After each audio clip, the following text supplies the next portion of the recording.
Hi, I'm Louise and this is Stephen, and we have two little boys. Alex is 10 and Cal is 6. So I was getting the two boys ready for their GAA. They're in the local GAA club, and when I was putting on Alex's Under Armour, I was at eye level because it's tight. I could just see a little bulge to one side of his tummy. It was only when I got him on the floor and he stretched, it kind of went bigger. A friend of mine's a nurse, sent a picture to her and she was like, don't know what it is, but you need to kind of go get that checked out. Stephen dropped us down to Temple Street.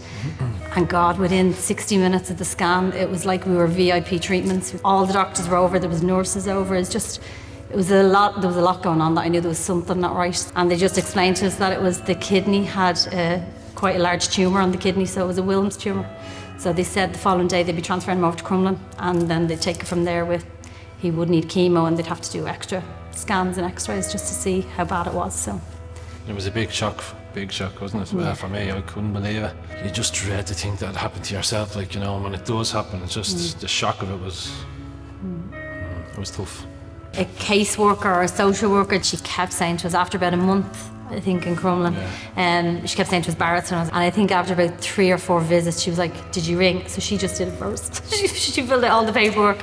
From the minute we came that first venture, it was just unbelievable, and the family we met were friends forever, like we still stay in touch, and it was just, the whole experience, you can still never put into words even what 2 days here can do. It's just, it really is an unbelievable place. Like, because of Alex being sick and COVID, Cal hasn't really been to Spain or on a kind of a big sun holiday, so he's like, when are we going on holidays? And I was like, oh, we'll try get something in June. And he's like, when are we going back to Barretstown? Because Barretstown was his holiday. He was just, came away from it. He cried on the way back. The 2 times we came home, he was crying. It hits them terrible when we're driving away, because like, when can we go back? I just think in 10 years time or 20 years time, we look back, you're not going to be thinking of Crumlin and blood transfusions and high temperatures. We'll just always remember Barretstown. That kind of got you through that year. Like,